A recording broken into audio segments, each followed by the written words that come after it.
E aí, tá pronto para aprender mais sobre rolamentos na teleaula de elementos de máquina de hoje? Então vai se preparando, porque hoje vão rolar muitas coisas que você precisa saber. Você vai ver quando é que se faz a troca de rolamentos. Vai aprender como devem ser as condições de armazenamento adequadas para eles. Vai ficar por dentro dos cuidados que a gente precisa ter durante o seu funcionamento. Vai ver como se faz a lubrificação dos rolamentos, vai ver ainda como é que é feita a representação em desenho técnico destes importantes elementos de apoio. Agora tem uma coisa que eu não disse sobre a nossa teleaula de hoje. Você vai aprender como ouvir, sentir e observar um rolamento. Então, prepare seus sentidos porque nossa teleaula de elementos de máquinas está começando agora.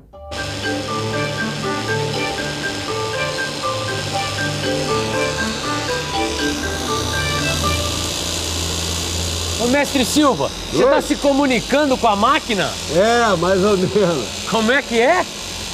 Eu te explico. Quando você quer observar como é que andam os rolamentos aí dentro da máquina, você tem que aprender a sentir. Então, o que acontece? Você vai ter que ouvir e observar o trabalho deles. Poxa, que legal, hein, mestre? É legal, porque aí você fica sabendo se vai precisar ou não fazer a troca dos rolamentos. Poxa, na verdade, eu queria aprender um pouco mais sobre esses esquemas aí. Ah, você quer dizer que quer aprender um pouquinho mais sobre os procedimentos para a conservação e a reposição dos rolamentos? É isso mesmo. Ele já percebeu a importância que é a conservação e a troca dos rolamentos. E eu tenho certeza que você já se apercebeu como é importante o assunto de hoje. Pois muito bem, então vamos ver como é importante também uma boa estocagem desses elementos. Os rolamentos precisam estar sempre disponíveis quando for necessária a troca. Senão, já viu, a produção pode ficar parada pela falta deles. Agora, para serem estocados direitinho, os rolamentos exigem certas condições. Antes de embalar um rolamento, a gente precisa colocar uma proteção contra oxidação, como esse óleo que eu espalhei pela peça. A temperatura do local onde a gente vai armazenar esse rolamento deve ser constante e deve se manter em 21 graus centígrados.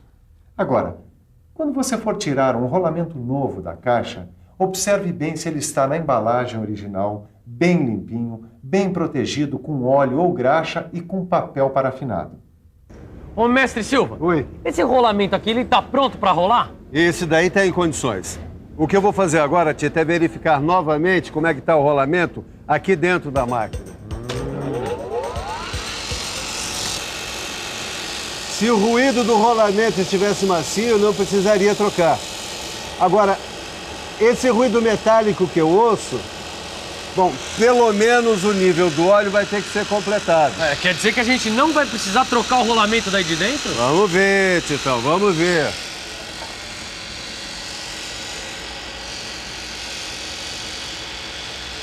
A vibração desse rolamento está meio alta. Olha.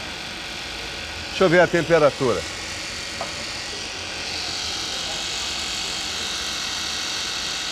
A temperatura tá meio alta, um pouco mais alta do que o normal.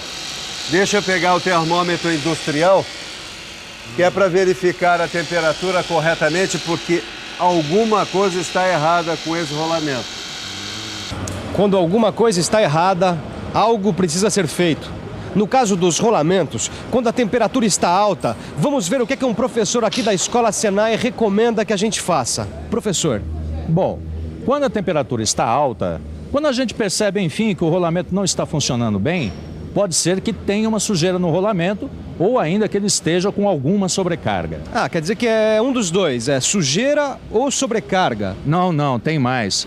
Pode ser também uma folga interna muito pequena ou estar preso. E professor, é verdade que quando acontece uma pressão ou um aumento de calor vindo de fora, isso pode prejudicar o rolamento? É verdade. Um aumento de calor, assim como um aumento de pressão, pode levar um rolamento a funcionar mal. Tá, deixa eu ver se eu entendi. Então, um rolamento pode funcionar mal por causa de sujeira, sobrecarga, folga fadiga ou então com uma pressão ou um aumento de temperatura vindo de fora. Certinho, mas faltou uma coisa. Pode causar problema também a falta ou o excesso de lubrificação. Opa, então vamos ver como é que se faz a lubrificação. Presta atenção, Tito. Na hora da lubrificação, a gente tem que seguir as instruções do fabricante do equipamento que se quer lubrificar. Se for uma troca de graxa, por exemplo, a engraxadeira tem que estar bem limpinha para evitar que a poeira penetre no sistema. Ah, tudo bem, Silva. Mas e se o lubrificante for óleo, por exemplo? Nesse caso, então, a gente verifica na ficha de controle da manutenção a data da última troca de óleo. Pois bem, se o óleo estiver vencido, tá? Se estiver velho, drena-se todo ele. Agora, se o nível estiver baixo e o óleo estiver bom, então a gente deve completá-lo. E tem também a lubrificação em banho. Você conhece? Na lubrificação em banho, a gente deve seguir as recomendações do fabricante quando da troca do óleo. A temperatura de serviço, ou seja, do conjunto em que o rolamento estiver atuando, vai determinar a periodicidade da troca. Tem uma outra coisa que a gente ainda não viu. Mas o que é, mestre Silva? Como fazer a manutenção numa máquina parada para a troca de óleo e de rolamento. Esse tipo de operação exige certos procedimentos, sabe? Por exemplo, na troca de rolamentos, essa área onde a gente vai trabalhar tem que estar bem limpinha e seca. É sempre bom dar uma olhada no desenho da máquina, se estiver disponível. Certo, mestre, mas como é que a gente tira o rolamento daí de dentro? Mas calma que a gente já chega lá. É sempre bom anotar a sequência da retirada dos elementos, porque senão já viu, né? A gente nunca mais consegue montar a máquina. É isso aí. Agora, para a troca do óleo, a gente verifica se o óleo tem impurezas, entendeu? Ah, mas é sempre assim que a gente faz, mestre? Bom, isso aqui exige uma certa prática. O ideal seria que o óleo fosse analisado em laboratório. Quer dizer que a gente esfrega o lubrificante entre os dedos para saber se ele tem impurezas, é isso mesmo? Exatamente. E professor, como é que a gente faz quando a gente quer fazer a limpeza na máquina?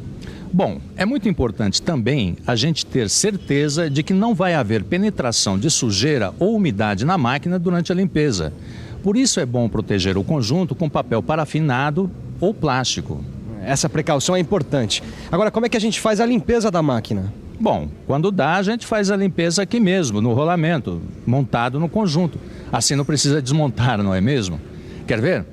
A gente pega o pincel, passa o querosene, está vendo? Limpa bem e agora a gente seca com um pano bem limpo e seco e sem fiapo. Estopa, nem pensar, hein? Outra coisa, se os rolamentos não estiverem em perfeitas condições de uso, é preciso trocá-los. Agora, você já sabe, você precisa saber muito bem consultar os desenhos técnicos de rolamentos, para a gente saber o que está fazendo, certo?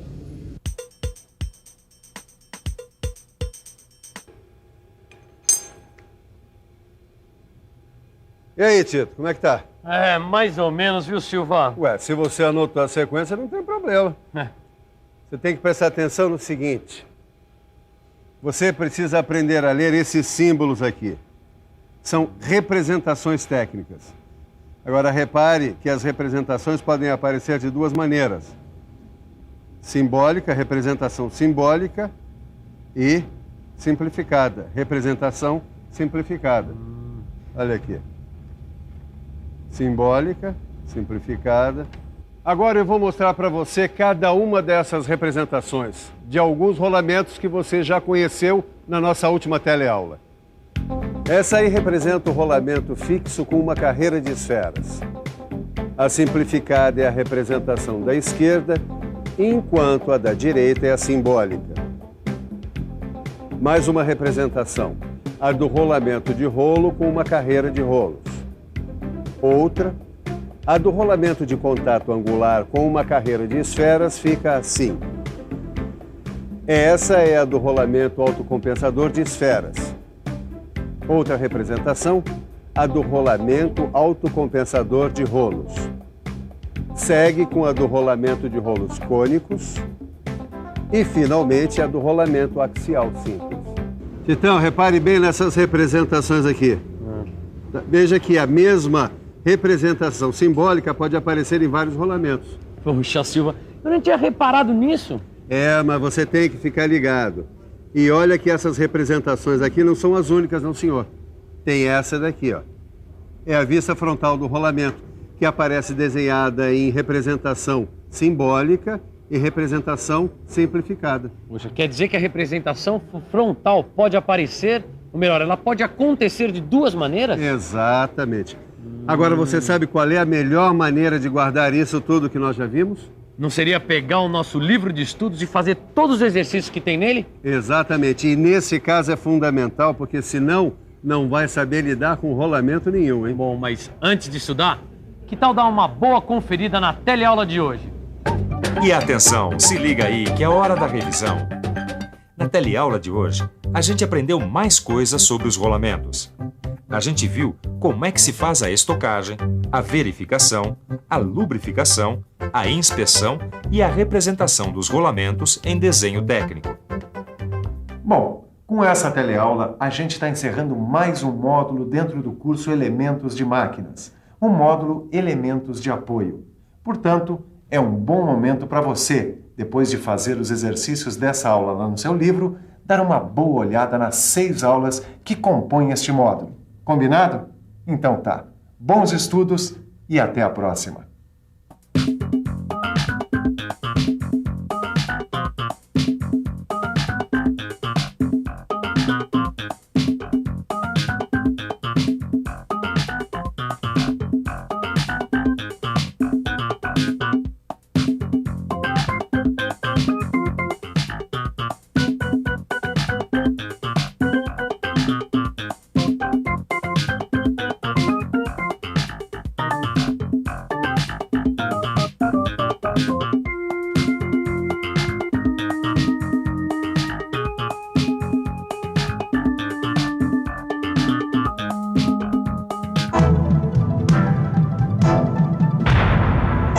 Telecurso 2000, um programa de educação do Sistema Fiesp e da Fundação Roberto Marinho.